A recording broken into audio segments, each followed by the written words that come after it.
Hello दोस्तों, Rajasthan classes में चला आपने मूल अधिकार चल रहे थे। कल मूल अधिकारों के बारे में बता दी कहाँ से ली गए। मूल अधिकार कहाँ से ली गए? अमेरिका से प्रेरित होकर ली गए। अमेरिका में सर्वप्रथम लिखा गया था। अमेरिका में कब लिखा गया था? सर्वप्रथम अमेरिका में लिखा गया था। कब? 1791 में मूल अधिकार अमेरिका के संविधान में लिखा गया था। आज हम पढ़ेंगे अनुच्छेद 12।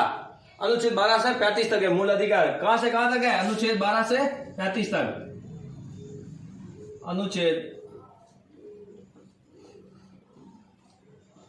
12 से 35 तक। अनुच्छेद 12 से 35 तक अनुच्छेद क्या है? किससे संबंधित है? मूल अधिकारों से संबंधित है। अगर मूल अधिकारों का हनन होता है तो अनुच्छेद 32 के तहत उच्चतम न्यायालय, उच्चतम मतलब सुप्रीम कोर्ट जा सकता है। अनुच्छेद 226, अनुच्छेद 226 के तहत आप अगर हाईकोर्ट जाते हैं, अगर मूल अधिकार का हनन होता है, अगर आप हाईकोर्ट भी जाते हैं तो हाईकोर्ट और सुप्रीम कोर्ट दोनों क्या करते हैं? 5 प्रकार की रीट जारी करते हैं। आज हम पढ़ेंगे अनुच्छेद 12, राज्य की परिभाषा संबंधित मूल अधिकारों के संदर्भ में। ठीक है, क्या बोले? राज्य की परिभाषा किससे संबंधित, किससे संदर्भ में? मूल अधिकार के संदर्भ में। अब बोलेंगे कैसे राज्य की जो परिभाषा किन किन अनुच्छेदों में मिलती है? तो पहला तो एक 12 है, उसके बाद एक 36 है, एक 152। इन तीनों अनुच्छेद में क्या मिलती है? राज्य की परिभाषा मिलती है। अब किस भाग में राज्य की परिभाषा मिलती है? तो एक 3 है, एक 4, एक 6। इन तीनों भाग में क्या मिलती है? राज्य की परिभाषा मिलती है। अगर राष्ट्रीय आपातकाल लगता है, राष्ट्रीय आपातकाल लगता है तो अनुच्छेद 20 और 21 निलंबित नहीं होते हैं। अगर राष्ट्रीय आपातकाल लगता है तो अनुच्छेद 20 और 21 या इससे निलंबित नहीं हो गए। अब ये किस अनुच्छेद में लिखा गया है? अनुच्छेद किस अनुच्छेद में लिखा गया? ये वाला है, ये अनुच्छेद 359 में लिखा गया है।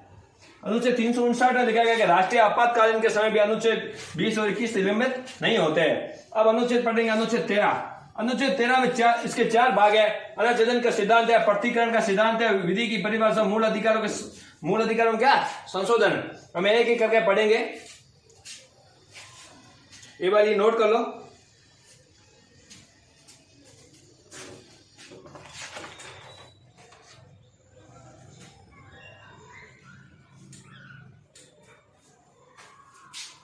नोट करें। इसके बाद में एक और है अनुच्छेद 358 में भी लिखा गया है जब अगर राष्ट्रीय आपातकाल, क्या राष्ट्रीय आपातकाल, जब राष्ट्रीय हवाई आक्रमण या राष्ट्रीय आपातकाल सशस्त्र विद्रोह होता है। अनुच्छेद 352 और 358 लिखा गया। अनुच्छेद 352 राष्ट्रीय आपातकाल किन किन अनुच्छेद है? 352, 356 और 360। 360 में वित्तीय आपातकाल है। और 300 अनुच्छेद 56 में अगर राज्य में संवर्धन तंत्र विफल होता है तो राज्यपाल द्वारा राष्ट्रपति को सूचित करता है और राष्ट्रपति आपातकाल घोषणा करता है। अनुच्छेद 352 में क्या है?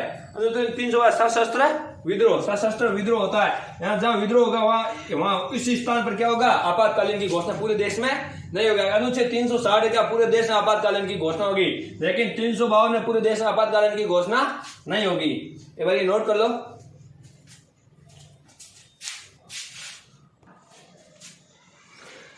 अनुच्छेद 13 एक में बोलेगा इच्छादान की सीधा इच्छादान मतलब एक बोला क्या? संविधान के लागू होने से पूर्व की विधियों को मूल अधिकारों से अगर टकराव होता है तो मूल अधिकारों को क्या प्राथमिकता दी जाए। अगर संविधान लागू होने से पूर्व अगर कुछ ऐसी विधियां है जिसे मूल अधिकारों का क्या होता है? टकराव होता है, तो प्राथमिकता किसे दी जाएगी? पहले मूल अधिकारों को दी जाएगी प्राथमिकता। किसे दी जाएगी प्राथमिकता? मूल अधिकारों को दी जाएगी। अगर संविधान लागू होने से पूर्व की विधियां है तो, अगर बात की है तो नहीं दी जाएगी। जब पूर्व की है तब। रिबोन का अनुच्छेद 13(2) में लिखा पृथक्करण का सिद्धांत संविधान कोई ऐसी विधि नहीं बना सकती है। संविधान कोई ऐसी विधि नहीं बना जो मूल अधिकारों का क्या हो? उल्लंघन हो या हनन हो, मूल अधिकार क्या छीनते हो, ऐसा कोई विधि नहीं बना सकती। कौन नहीं बना सकती? संसद। अगर यदि ऐसी बनाती है तो उसकी न्याय समीक्षा की जाएगी। अगर बाद में संसद अगर ऐसी विधि कोई बनाती है तो उसकी क्या होगी? न्यायिक समीक्षा होगी। किसकी होगी? अगर कोई ऐसी विधि बनाती है जिसके मूल अधिकारों का क्या हो? उल्लंघन हो या हनन होता है। अब बोले अनुच्छेद 13(2) में एक आया विधि शब्द आया। अब विधि शब्द आया क्या? 13(2) में इसी विधि शब्द संविधान संशोधन सम्मिलित नहीं है। अगर विधि शब्द है ना, इसमें संविधान संशोधन सम्मिलित नहीं है। विधि शब्द में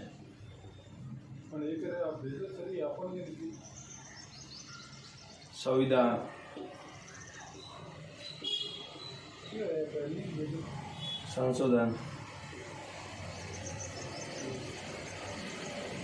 संशोधन सम्मिलित नहीं है।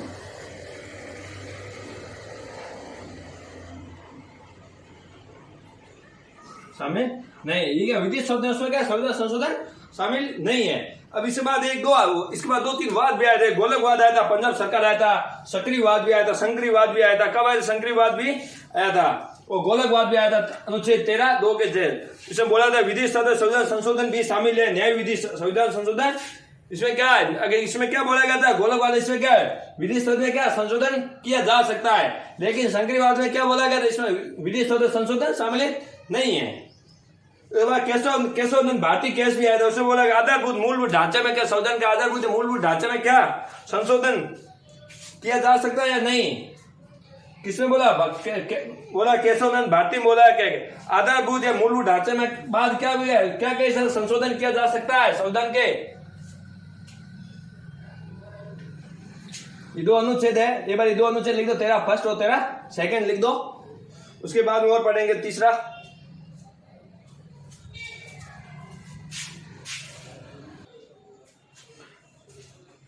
अब अनुच्छेद 13(2) में लिखा विधि की परिभाषा। विधि की परिभाषा मतलब ये बोले संसद और राज्य विधानमंडल द्वारा बनाया गया कानून। ये क्या बोले? संसद या विधानमंडल बनाते हैं कानून बनाते हैं, उनके बारे में विधि। ये राष्ट्रपति या राज्यपाल द्वारा जारी किया गया अध्यादेश। अध्यादेश क्या है? अध्यादेश कैसे होते हैं? अध्यादेश कितने प्रकार के होते हैं? शासकीय अध्यादेश होते हैं, नियमित, विनियमित, अधिसूचना, परंपरागत और रूढ़िवाद, ऐसे कई प्रकार के क्या होते हैं? अध्यादेश होता है। राष्ट्रपति अध्यादेश किस अनुच्छेद के तहत जारी करता है और राज्यपाल किसके तहत करता है? राष्ट्रपति करता है 123, राष्ट्रपति करता है 123 अनुच्छेद, और राज्यपाल करता 213, राज्यपाल करता 213 के तहत क्या करता है? अध्यादेश जारी करता है। अध्यादेश कितने प्रकार के होते हैं? एक होता है शासकीय होता है, परंपरागत होता है, नियमित होता है, विनियमित होता है, रूढ़िवादी होता है। अन्य प्रकार ऐसे इस प्रकार के क्या होते हैं? अध्यादेश होते हैं।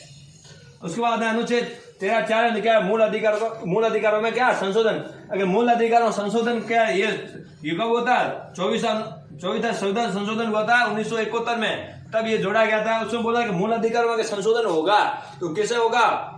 विशेष बहुमत से होगा। कैसे होगा? विशेष बहुमत से होगा, साधारण बहुमत से नहीं होगा संशोधन।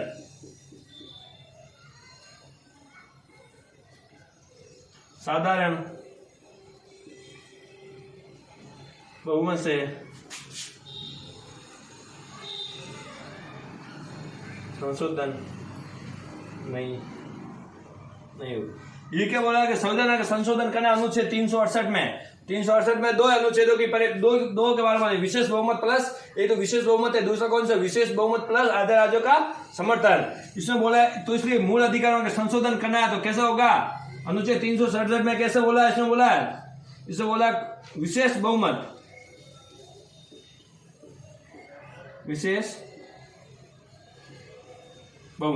विशेष बहुमत के तहत आप क्या कर सकते हैं? मूल अधिकारों में क्या संशोधन कर सकते हैं। साधारण बहुमत से आप नहीं कर सकते हैं। अब पढ़ेंगे हम 24 संविधान संशोधन 1971 थोड़ा पढ़ लेंगे, इसके बारे में जानकारी देते मैं, ये भाई नोट कर लो।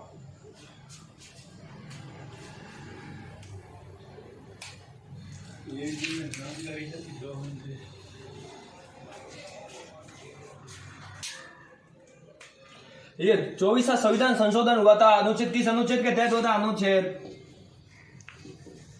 13(4) किसमें होता? 13(4) मूल अधिकारों में संशोधन। 13(4) में क्या बोला? मूल अधिकारों संशोधन क्या जोड़ा गया था? मूल अधिकारों में संविधान संशोधन हो सकता है, इसे बोला। इसके बाद क्या है? इसके द्वारा राष्ट्रपति संविधान संशोधन विधेयक को अनुमति देने के लिए क्या बाध्य है? अगर मूल अधिकारों संशोधन करते हैं तो क्या करेगा? राष्ट्रपति इस पर क्या अनुमति देने के लिए क्या है? बाध्य है। कोई विधेयक अगर बनेगा कि मूल अधिकार संबंधित, उस पर क्या राष्ट्रपति को अनुमति देनी होगी, इसके लिए क्या हुआ? बाध्य है। आप बोलोगे मूल संविधान में क्या? मूल संविधान में तो कितने अधिकार थे? 7 थे, लेकिन वर्तमान में कितने मूल अधिकार हमारे पास है? 6। तो 7वां मूल अधिकार कौन सा हटाएगा? संपत्ति का अधिकार। कौन सा हटाएगा? संपत्ति का अधिकार। कब हटाएगा? 44वां संविधान संशोधन, 44वां संविधान संशोधन 1978। 44वां संविधान संशोधन 1978 में क्या कहता है, संपत्ति का अधिकार को क्या हटा दिया गया था, मूल अधिकारों में हटा दिया। इसलिए अब वर्तमान समय में कितने अधिकार है, मूल अधिकार हमारे पास 6 है। लेकिन आपको पूछेंगे कि ये क्वेश्चन यहाँ से पूछेंगे मूल संविधान ने कितने अधिकार थे, तो आप बोलेंगे 7। मूल संविधान में कितने मूल अधिकार थे, तो 7, और वर्तमान में कितने 6 अधिकार है।